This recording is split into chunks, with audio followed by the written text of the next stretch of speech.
अस्सलामुअलैकुम दोस्तों। उम्मीद है आप सब खैरियत से होंगे।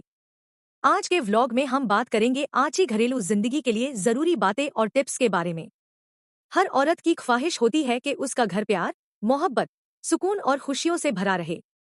लेकिन अक्सर हम सोचते हैं कि खुश रहने के लिए बहुत बारी चीजों की जरूरत होती है, जबकि असल में घरेलू जिंदगी की खुशियां छोटी छोटी एडिटन और अच्छाई रवैयों से बनती है। जब घर के अफराद एक दूसरे की इज्जत करते हैं, प्यार से बात करते हैं और एक दूसरे का ख्याल रखते हैं तो घर का माहौल खुद खुशगवार हो जाता है। आज मैं आपके साथ कुछ ऐसी बातें शेयर करूंगी जो ना सिर्फ आपकी घरेलू जिंदगी को बेहतर बना सकती है बल्कि आपके घर में सुकून और मोहब्बत भी बढ़ा सकती है। सबसे पहली बात यह है कि दिन की शुरुआत पॉजिटिव सोच के साथ करें। जब हम सुबह उठकर अल्लाह का शुक्र अदा करते हैं और नए दिन को खुशी के साथ कबूल करते हैं तो पूरा दिन बेहतर गुजरता है। सुबह उठकर थोड़ी देर अपने लिए निकले, दुआ करें और अपने दिन की प्लानिंग करें। इससे काम भी आसान लगते हैं और थकान भी कम महसूस होती है। दूसरी अहम बात घर की सफाई और तरतीब है।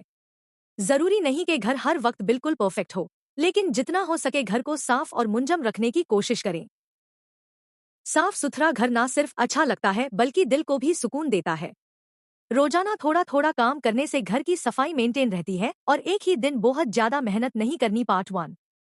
तीसरी बात, अपने घर वालों के साथ प्यार और नरम लहजे में बात करना है। कभी कभी हम घर के कामों में इतने मासरूफ हो जाते हैं कि अपने रवैये पर तवज्जो नहीं देते। नरम लहजा और मुस्कुराहट छोटी सी चीज लगती है मगर इसका असर बहुत गहरा होता है। एक प्यारा लफ्ज किसी का पूरा दिन अच्छा बना सकता है। चौथी बात, अपने शोहर और बच्चों को वक्त देना है। आजकल मोबाइल और सोशल मीडिया की वजह से हम एक दूसरे के पास होते हुए भी दूर हो जाते हैं। कोशिश करें कि रोज कुछ वक्त सिर्फ अपने घर वालों के लिए रखें। उनकी बातें सुने, उनके साथ बैठ कर चाय पिए या खाना खाए। ये लम्हट रिश्तों को मजबूत बनते हैं। पांचवी बात, सब्र और बर्दाश्त है। हर घर में कभी ना कभी मसैल और मुश्किलात आती है, लेकिन अगर हम गुस्से की बजाय सब्र से काम लें तो बहुत से झगड़े और गलत फहमियां खत्म हो सकती है। याद रखें कि हर बात का जवाब फौरन देना जरूरी नहीं होता। कभी कभी खामोशी और सब्र सबसे बेहतर फैसला होता है। छठी बात, अपनी सेहत का ख्याल रखना है। अक्सर घर की औरतें सबका ख्याल रखती है मगर अपने लिए वक्त नहीं निकलती। अगर आप सेहतमंद होंगी तो घर के काम भी बेहतर तरीके से कर सकेंगी। रोज थोड़ी वॉक करें, पानी ज्यादा पिए और सेहतमंद ग़िज़ा खाने की कोशिश करें। सातवीं बात, घर के बजट को समझदारी से मैनेज करना है। फजूल खर्ची से बचना और जरूरत के मुताबिक शॉपिंग करना बहुत जरूरी है। जब घर के खर्चे मुंजम होते हैं तो ज़हनी सुकून भी मिलता है और मुश्किल वक्त के लिए बचत भी हो जाती है। आठवीं बात यह है कि अपने घर में शुक्रगुजारी की फिजा कायम करें। जो लोग अपनी मौजूदा नेमेटोन पर शुक्र अदा करते हैं वो ज्यादा खुश रहते हैं। हर रोज कुछ लम्हट निकल कर सोचिए कि अल्लाह ने आपको कितनी नेमतें दी है। ये आदत दिल को सुकून और जिंदगी में खुशी देती है। नौवीं बात यह है कि अपनी पर्सनालिटी और सेल्फ केयर को नजरअंदाज ना करें।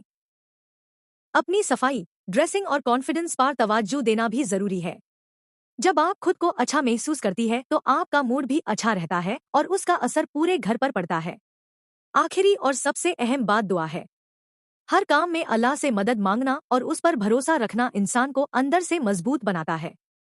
जब हम अल्लाह पर तवक्कुल करते हैं तो मुश्किल वक्त भी आसान लगने लगता है। दोस्तों, एक अच्छी घरेलू जिंदगी किसी एक दिन में नहीं बनती।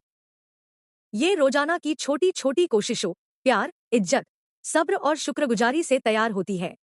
एजी, अगर हम अपनी एडिटन में थोड़ी सी बेहतरी ले आइए तो हमारा घर सुकून और खुशियों का मरकज बन सकता है। मुझे उम्मीद है कि आज की ये बातें आपको पसंद आई होंगी और आप इनमें से कुछ टिप्स अपनी जिंदगी में जरूर अपनाएंगी। अगर वीडियो अच्छी लगे तो लाइक करें, कमेंट में अपनी राय दें और चैनल को सब्सक्राइब करना ना भूलिए। अल्लाह हाफिज।